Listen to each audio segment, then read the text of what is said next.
What's up, YouTube fans? Today we're going to take a look at the Transformers R.E.D. Galvatron.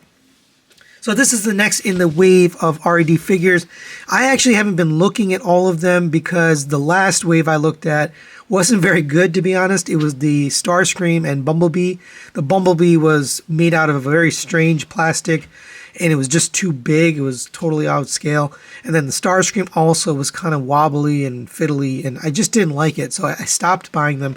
I saw this in Walmart. This is a Walmart exclusive, by the way, this line.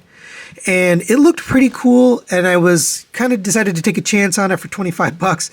And I'm glad I did, because they've definitely improved this. Now, I'll save everything for the final recommendations, but starting off, we'll talk about the paint. By the way, I do have my TM Reviews logo in purple today since we're looking at a Decepticon. And I probably won't mention it again, but that is from Junkion Crafts and Bills. And I will put a little card here so you can check out his channel. Now, this guy has some paint on him. Starting at the top, you have painted red eyes, black for the goatee. We have the Decepticon logo here. Red paint here and here on the chest and the belt. You have what I believe is purple paint on these pieces. It's a little bit more of a matte paint, but I believe that's painted. Black paint here and then red here for the knee. It's a little bit off right here, but it's still not too bad. Black paint here for the toes. Orange paint here. This is a kind of a glossier plastic, and then you have black paint in between there. Coming to the back, you just have the two tracks there. They're just molded in. I actually tried to take them out. Don't try to take these out because they're just glued in there. I had to glue them back in. So don't try to remove those. And then you have a little black paint back here on the back of it, the calves. So pretty darn good at least as far as paint is concerned. Oh, and then I forgot this. You have the black and then red here on the hip skirts. Let's talk about his articulation. The head is on a double ball peg, a barbell system, so the neck itself can move back and forth. And then the head can also move.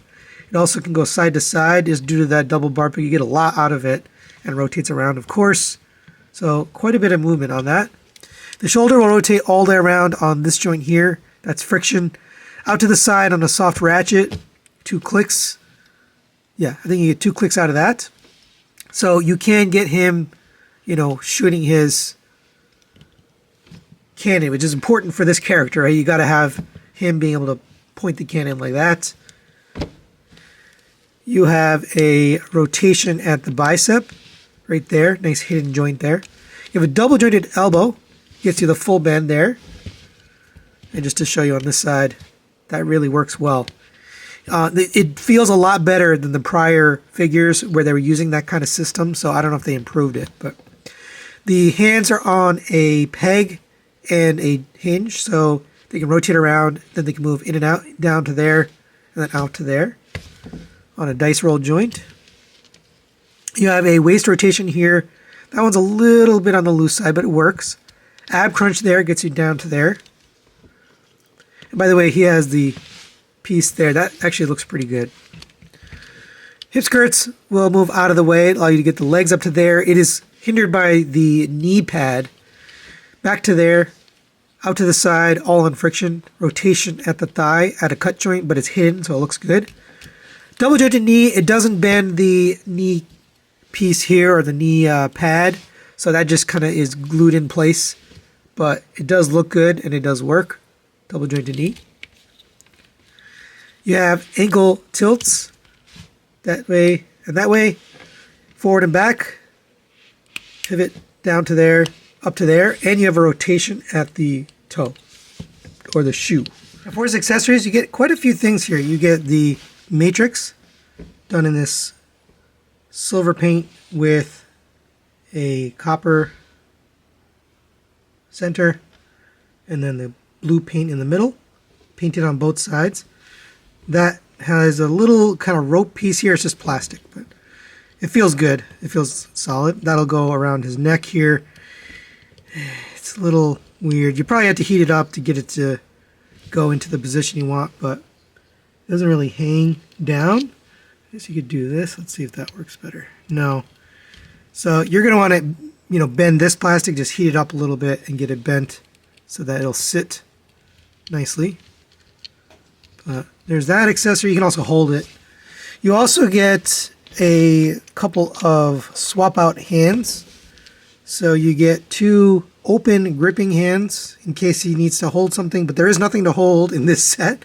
So you don't really need these.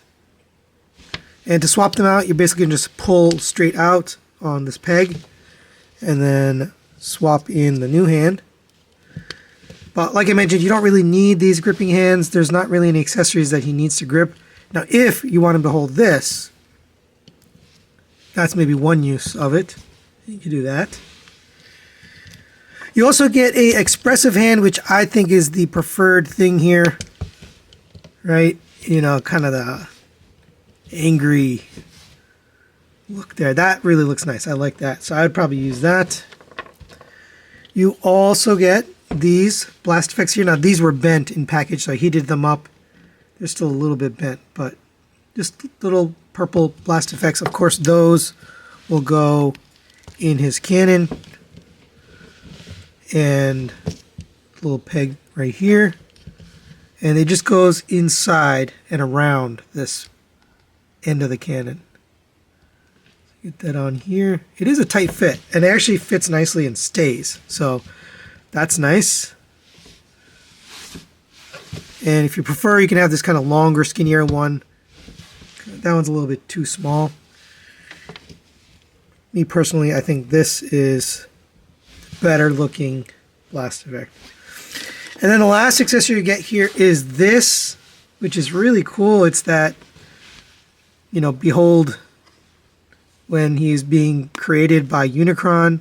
So Unicron turned him from Megatron into into Galvatron. Now, this is a little bit on the short side.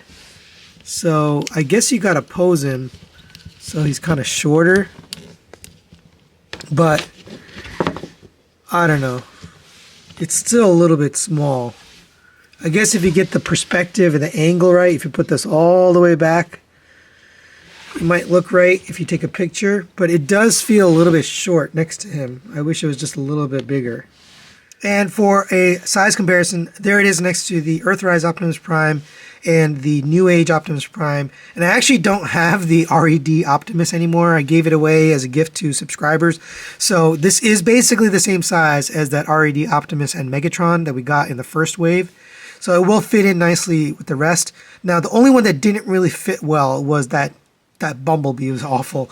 So it will fit in nicely if you're collecting, or if you're just trying to use this as its own display piece, that'll work for that as well. And for a quick size comparison, there it is next to the HasLab Unicron. Fits nicely in the hand, and it does look good next to either planet mode or the robot mode. Might be a little big, but for me personally, this is how I'm going to be displaying him with the HasLab Unicron. I might have it floating in space or something like that, but looks pretty darn good with this guy. So final recommendation on the Transformers R.E.D. Galvatron. I'm going to give this a 4 out of 5. I really think this is one of the best, probably the best R.E.D. figure they've put out after the first wave. You know, when they had the Optimus Prime, Megatron wave. That was really the best, and the Soundwave, I think. Those three were really good, but the materials always felt a little bit lackluster. This one, they finally improved the materials. And I don't know why they went with such a cheap material to begin with. And then the next wave was even worse. So whatever they've done here, keep doing it. This is the materials you want. This is the amount of paint you want. This is feeling closer to the other Hasbro retail action figures like Marvel Legends and like G.I. Joe. It's not quite there yet, but it is far improved compared to what we got in the initial wave. The initial wave felt like junk. So I'm going to recommend this for sure. The only thing keeping me from giving it a 5 out of 5 is this isn't great. It's a little too small. It doesn't really work. It's hard to get the right perspective on it to make it look like he's actually, you know, getting created by Unicron. Also, the accessories here, they are still bent in package like they've been coming, so you do have to heat them up. Same for this matrix. You can see it's kind of pointing outwards. It really should be pointing down like this. So little things like that keep it from being perfect, but I definitely recommend this if you're a fan of the Transformers R.E.D. line, or you're just looking for an action figure version of Galvatron. and you want to display it maybe with your HasLab Unicron or something like that, this is the perfect figure for that. So that's it for today. Thanks for watching. We'll see you next time.